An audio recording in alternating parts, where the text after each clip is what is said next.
हरे कृष्ण हरे कृष्ण हरे कृष्ण। हे नाथ, हे मेरे नाथ, मैं आपको भूलूँ नहीं। हे नाथ, हे मेरे नाथ, मैं आपको भूलूँ नहीं।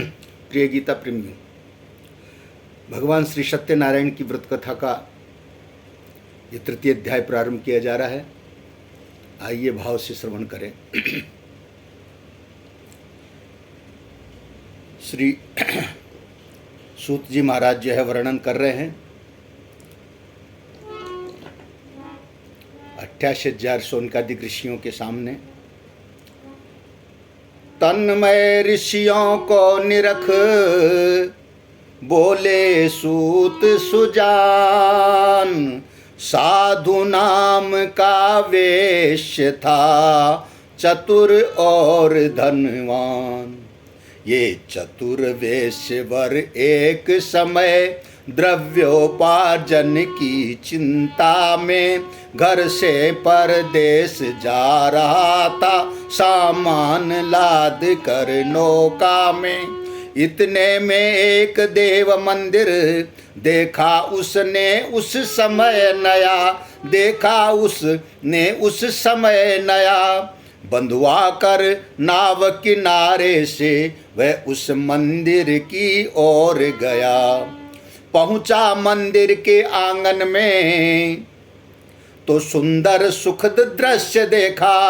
सिंहासन पर सत्यनारायण का मंगलमय रूप दिव्य देखा। सिंहासन पर सत्यनारायण का मंगलमय रूप दिव्य देखा। पुण्य देखा उल्का मुख राजा, अति प्रेम नीति में पगे हुए, अति प्रेम नीति में पगे हुए। है सत्य देव नारायण की पूजा सेवा में लगे हुए। साधु वेश ने भूप को प्रथम नवाया माथ, पुनि पूछा ये सुकृत सब क्या है हे नरनाथ। ये सुनकर उल्का मुख बोले, हे साधु पूछते हो तुम क्या, इस पूजन का सम्यक प्रकार वर्णन कर सकते हैं हम क्या। जिनका ये पावन पूजन है वे सत्य देव परमेश्वर है, मनवांछित फल देने वाले सर्वेश्वर है, विश्वेश्वर है। इनका पूजन वो पूजन है जो चार भांति के फल देता, जो चार भांति के फल देता। ये द्वार है उस भंडारी का जो फूल के बदले फल देता। राजा के मुख से सुनियो पूजन की बात, हर्ष मग्न तब साधु वह बोला मन की बात। हे राजन हे दुख एक मुझ, वह दुख भी कुछ सामान्य नहीं। जग में उस दुख से बढ़ चढ़ कर और कोई सामान्य नहीं। अर्थात दुख मुझको यह है, संतान नहीं मेरे घर है। संतानहीन की यहाँ वहाँ कोई भी बात न सुख करे। श्री सत्य देव की महिमा से संतति सुख यदि मैं पाऊंगा, तो निश्चय ही होकर सनाथ उनका विशुद्ध यश गाऊंगा। मेरे घर में यदि कन्या भी हो जाए जो किसी अवसर पर, तो समारोह के साथ करूं ये पूजन में तन्मय होकर। ये सुनकर नृप उल्का मुख ने सब बात सरल कर समझा दी। श्री सत्य देव की पूजन की शास्त्रोक्त रीति सब बतला दी। दे साधुवाद और धन्यवाद क्रमशः फिर आशीर्वाद दिया। पीछे पंचामृत तुलसी से ईश्वर का रुचिर प्रसाद दिया। लेकर प्रसाद अभिवादन कर मन में सब भांति सुखी होकर, वे साधु विदा हो राजा से आए घर बड़े खुशी होकर। पत्नी से प्रेमालाप सहित सब कहा उन्होंने सुख पाकर। श्री सत्य देव के पूजन का महात्म्य सुनाया समझा कर। वो पत्नी लीलावती सती सब सुनकर परम प्रसन्न हुई। श्री सत्यदेव की विमल भक्ति मन में उसके उत्पन्न हुई। इसी भक्ति का साधु को सुखमय मिला प्रसाद, और गर्भवती लीलावती हुई सुदिन मुदसा आह्लाद। इसी भक्ति का साधु को सुखमय मिला प्रसाद, गर्भवती लीलावती हुई मुदित और आह्लाद। बोलो श्री सत्यनारायण भगवान की जय। श्री सत्यदेव ने यथा समय मनवांछित सकल प्रदान किया। उस साधु वेश्य की पत्नी ने सुंदर कन्या को जन्म दिया। आनंद हुआ उत्साह सहित, उत्सव सब भले प्रकार हुए। परिजन प्रियजन जो भी आए, उन सब के बहु सत्कार हुए। उत्सव से निबटे साधु जबी, तब पत्नी ने ये बात कही, हे स्वामी सत्यनारायण का अब पूजन भी हो जाए सही। पत्नी की ये बात सुन बोले साधु सुजान, प्रिय सत्य भगवान का है मुझको विधान। बोलो श्री सत्यनारायण भगवान की जय। इस समय किंतु अत्यंत अधिक व्यय किया जा चुका है धन का, ये अवसर इससे उचित नहीं श्री सत्यदेव के पूजन का। जब कन्या का होगा विहाव, तब ये सब देखा जाएगा। जो होगा, जो बोला और कबूला है, वो सभी कर दिया जाएगा। इस भांति बनाकर बात साधु ने बात उड़ा दी कौशल से। पत्नी मन में कुछ रुष्ट हुई स्वामी के ऐसे छल बल से। वो कन्या भी धीरे धीरे शशिकला समान लगी बढ़ने। था नाम तो उसका कलावती, वो सो सार्थक उसे लगी करने। नित्य नया आनंद था, नित्य नया था हर्ष, इसी तरह आह्लाद में बीत गए कुछ वर्ष। बोलो श्री सत्यदेव भगवान की जय। कन्या का अब विवाह कर दूं, जब साधु ने ये निश्चय ठाना। वर एक खोजने के निमित्त तब चतुर दूत भेजे नाना। वे दूत देश देशांतर में घूमे, सब कुछ देखा भाला। वर भी ढूंढा एक रूपवान, संपत्तिवान वह गुण वाला। अति शीघ्र लौट कर आए और कहा साधु से समझा कर, और कहा साधु से समझा कर, रसराज देख आए हम, यह बणिक पुत्र एक गुण आगर। वो कलावती सी कन्या वे सर्वथा योग्य है सुंदर। दीपक लेकर ढूंढने न मिले, बस ऐसा गुण निदान वर है।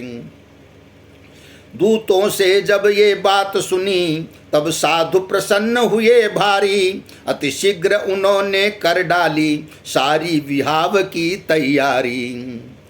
फिर धूमधाम के साथ सविधि सुखपूर्वक कन्या दान किया। सुखपूर्वक कन्या दान किया। नाना प्रकार का दे दहेज, संबंधी का सम्मान किया। कन्या से था बहुत प्रेम, इसीलिए अनेक विनय करके जामाता को भी अपने घर रख लिया प्रेम अतिशय करके। उत्सव विहाव का जब समाप्त हो गया कुशल से प्रीति सहित, तब लीलावती सुपत्नी ने फिर कहा साधु से नीति सहित, हे नाथ सत्यनारायण को अब तो शुभ पूजा हो जाए।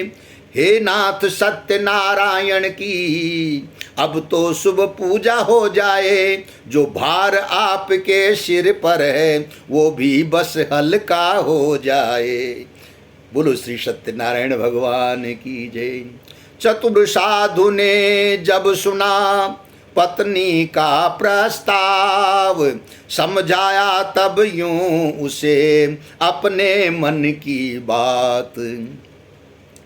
हे प्रिय निरी पागल हो तुम, करती हो तनिक विचार नहीं, है उचित इस समय सत्य देव के पूजन का उपचार नहीं। जब से कन्या का जन्म हुआ तब से खर्च होता आया है, व्यापार वर्ग से आज तलक एक पैसा नहीं कमाया है। फिर कन्या अभी विवाही है, खर्च उसमें हुआ बहुत भारी, अब और खर्च के किए बिना शोभा क्या जाती है मारी। जब चेतेगा अपना धंधा, दो पैसे घर में आएंगे, तब सत्य देव की कथा आदि हम प्रेम सहित कहलाएंगे। यूं चतुर साधु ने बचनों से पत्नी का संशय दूर किया, और उधर सत्यनारायण को अब भी धोखा भरपूर दिया। सत्यदेव ने रुष्ट हो दिया साधु को साप, ऐसे छल का फल तुझे मिले घोर संताप। सिया बोलो श्री सत्यनारायण भगवान की जय। जब सत्यदेव का साप लगा तो दुखदायक परिणाम हुआ, संकट पर संकट टूट पड़े, हर तरह विधाता बाम हुआ। वाणिज्य है तुझा माता को संग लेकर जब ही विदेश गया, उस तब बस तभी साधु ने महाघोर भोगा अति दुसह दुख नया। चल कर वे चंद्र के नृप की राजधानी में जब निवराए, श्री सत्यदेव की इच्छा से तब दुर्दिन भी उनके आए। विश्राम रात्रि में करने को दोनों ये यहाँ पड़े आकर, अब बस वहीं भागते उसी समय दो चोर शीघ्र पहुँचे आकर। वे राजमहल से माल चुरा अभिराम दौड़ते जाते थे, पीछे पीछे कुछ राजदूत उनको घेरने को आते थे। दूतों से भयभीत हो चोरों ने वो माल, फेंका सन्मुख साधु के और जाय छिपे तत्काल। बोलो श्री सत्यनारायण भगवान की जय। बस उसी समय वे राजदूत सन्मुख पहुँचे उन दोनों के, अपराधी उनको ही जाना कर बांध लिए उन दोनों के। जब राजसभा में राजा के सन्मुख जाकर वे खड़े हुए खड़े, तब देख अवस्था को उनकी राजा विस्मय में हुए बड़े। क्या हुए? उसी समय वे दूतियों बोले वचन कठोर, महाराज दोनों पुरुष हैं अपराधी घोर। ये दोनों यद्यपि सहसा ही तस्कर न समझ में आते हैं, ये दोनों यद्यपि अपने को व्यवसायी बणिक बताते हैं, पर कैसे हम विश्वास करें? हमने आंखों से देखा है, दोनों को हमने चोरी का सामान बांधते देखा है। जो कुछ पदार्थ ये सन्मुख है सो सब राजधिराज के हैं, ये दोनों पक्के डाकू हैं अपराधी महाराज के हैं। बस इतना ही कर सके दूत नवा कर माथ, साधु बणिक ने तब कहा बड़ी विनय के साथ। बोलो श्री सत्यदेव भगवान की जय। राजन हम तो हैं बणिक पुत्र, सीधे साधे व्यवसायी हैं चोरी तो अति निंद कर्म, हम चोर न चोर के भाई हैं। संध्या के समय आज हो तो हम यहाँ आन कर ठहरे थे, विश्राम रात में करने को इस पुर के बाहर ठहरे थे।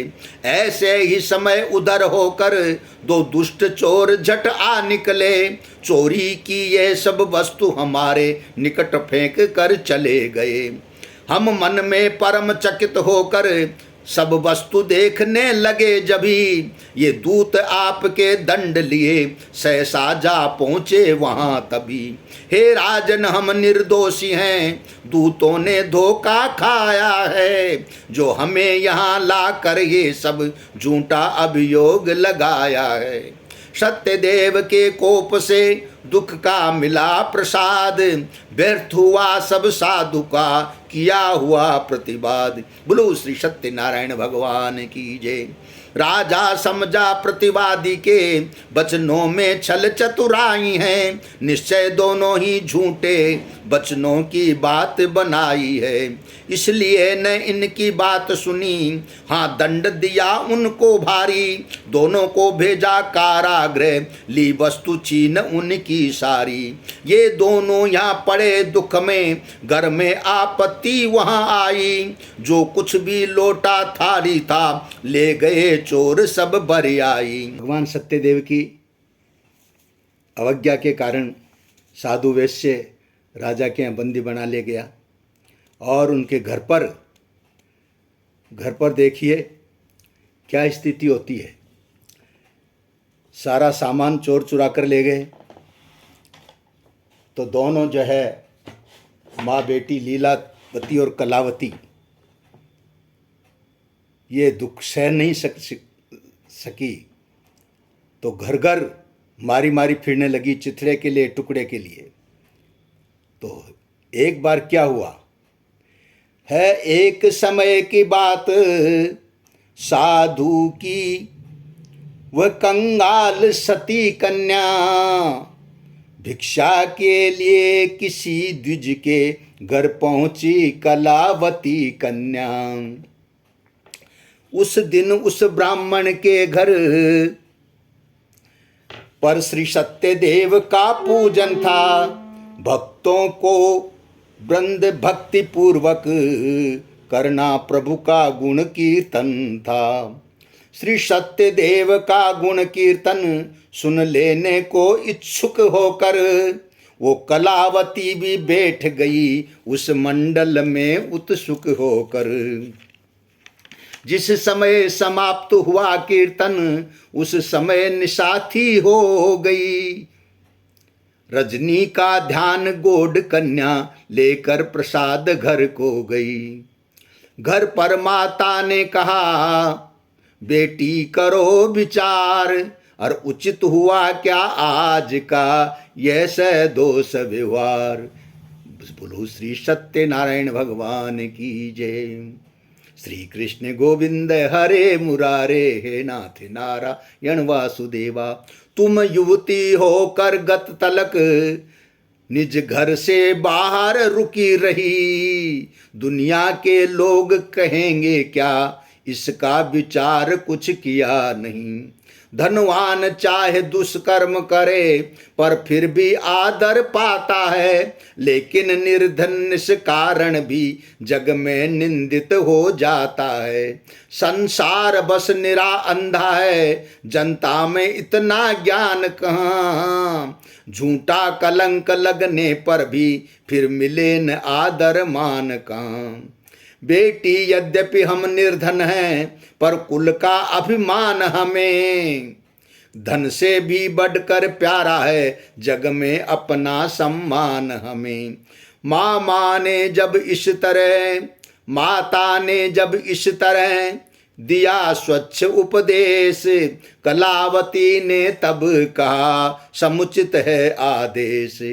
जो बात कही तुमने मुझसे वह मुझे परम हितकारी है, गिरजा से भी बढ़कर पुनीत माँ मुझको गिरा तुम्हारी है। पर बात वास्तव में यह है, मैं एक ब्राह्मण के द्वारे भिक्षा लेने को गई, आज जिस समय दुख से मन मारे। तब क्या देखा उस ब्राह्मण के, श्री सत्यदेव का पूजन है, श्री सत्यदेव का पूजन है। पूजन ही नहीं कथा भी है, कीर्तन है ब्राह्मण भोजन है। श्री सत्यदेव के कीर्तन में आत्मा थी मेरी रमी हुई, उत्सव समाप्त होते ही मैं सीधी निज घर को आई गई। नारायण का पावन श्री सत्यदेव के कीर्तन में आत्मा थी मेरी रमी हुई। नारायण का पावन प्रसाद लो ये लो माला लाई हूं। सत्यनारायण भगवान की प्रसाद और माला जब जैसे ही माता को दिया तो जननी ने जब सुन लिया कन्या का वरतांत, तब बोले संतुष्ट हो कुछ क्षण के उपरांत। बेटी तुम बड़ी सुशीला हो, अभी बात तुम्हारा अटल रहे, पति के चरणों में भक्ति और अनुराग तुम्हारा अचल रहे।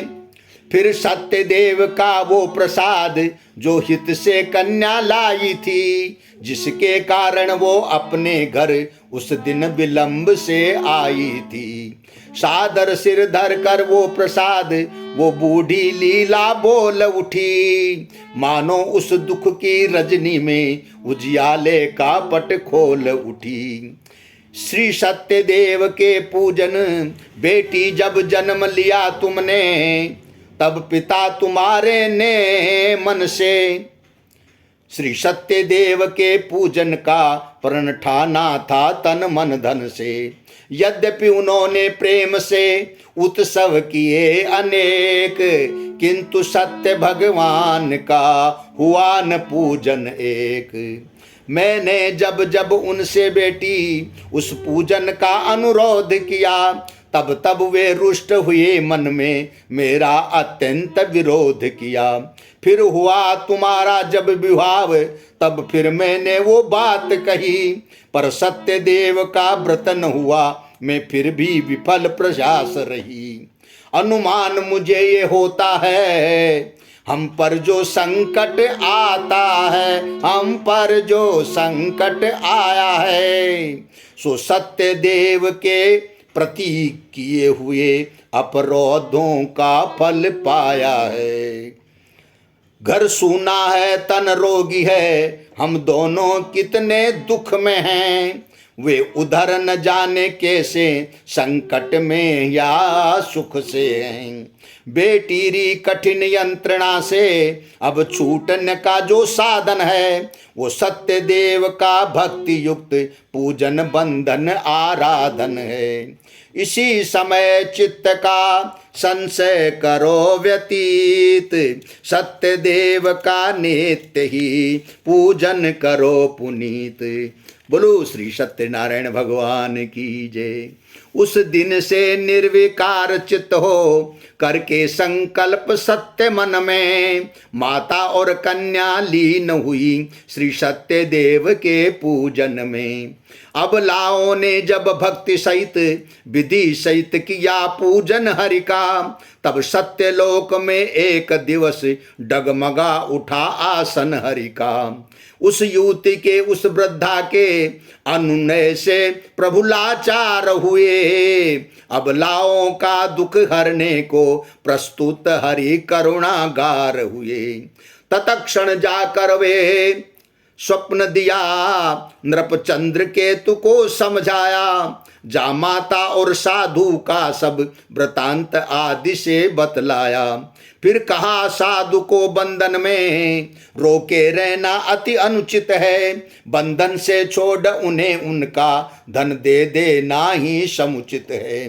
राजन इसमें कुछ देर न हो, अन्यथा घोर दुख आएगा, अन्यथा घोर दुख आएगा। धन धान्य भोग ऐश्वर्य सभी क्षण में विनिष्ट हो जाएगा। अन्यायी राजा का सब कुछ धन धान्य नष्ट हो जाता, वह घोर नरक का भागी होकर अतिशय कठोर दुख पाता। इसलिए चंद्र के नृप देख कर स्वप्न हुए भयभीत, और दुश्चिंता में ही हुई सारी रात व्यतीत।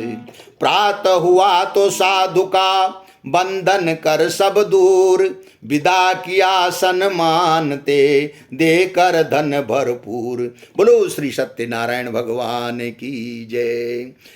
श्री कृष्ण गोविंद हरे मुरारे, हे नाथ नारायण वासुदेवा। श्री कृष्ण गोविंद हरे मुरारे, हे नाथ नारायण वासुदेवा। बोलो श्री सत्यनारायण भगवान की जय। तृतीय अध्याय को विराम दिया जा रहा है और चतुर्थ अध्याय के लिए आगे का जो है एपिसोड देखिए। बोलिए भक्त वत्सल भगवान की जय, श्री सत्यनारायण भगवान की जय।